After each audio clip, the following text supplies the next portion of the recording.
சகோதரர் பக்தர் சிங் அவர்களின் ஊழியத்திலிருந்து விடாய் துணிக்கேற்ற வார்த்தைகள் ஏப்ரல் மாதம் 10ஆம் தேதி. அப்படியே வரிசை வரிசையாய் 100 பேராக 50 பேராகவும் உட்கார்ந்தார்கள்.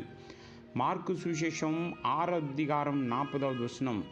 மத்திய சுவிசேஷம் 14வது அதிகாரம் 19வது வசனத்தில் தெய்வீக ஒழுங்கை பார்க்கின்றோம்.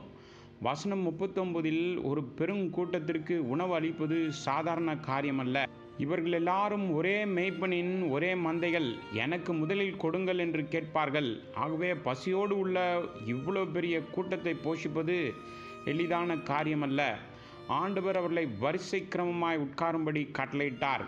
கர்த்தரின் வேலைகளை நாம் ஒழுங்கற்று ஒருபோதும் செய்யக்கூடாது, செய்ய முடியாது.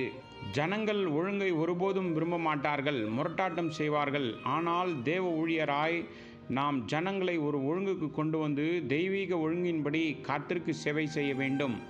அந்த ஒழுங்கின்படி பசியுள்ள ஜனங்களை போஷிக்க வேண்டும். இதன் அடிப்படையில் தான் நம் ஊழியம் இருக்க வேண்டும்.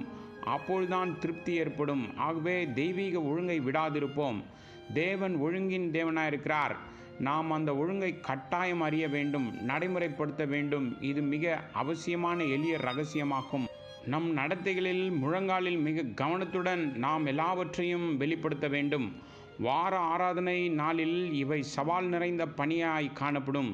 தேவ ஒழுங்கை நிராகரிப்போர் மனித நடைமுறைகளை கொண்டு வருவார்கள்.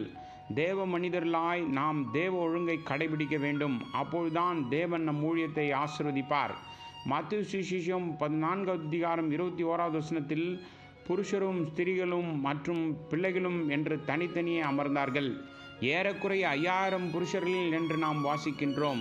குடும்ப சபை ஊழிய வாழ்க்கையில் தேவன் ஒரு ஒழுங்கை வைத்திருக்கிறார். தெய்வீக ஒழுங்கை கடைபிடிக்கும் போது தேவன் ஆசீர்வதிக்கிறார்.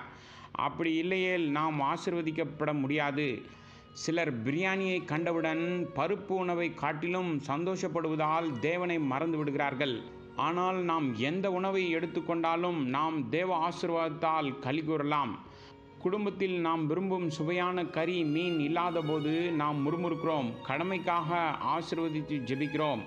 ஆனால் தேவன் உண்மையாக ஆசீர்வதிக்கிறார்.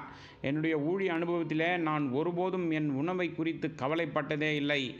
என்ன உணவு கிடைக்கிறதோ முறுமுறுக்காமல் புலம்பாமல் விசுவாசத்தோடு தேவன் நல்லதையே சரியானதே கொடுக்கிறார் என்ற மகிழ்ச்சியுடன் எடுத்துக்கொள்வேன்.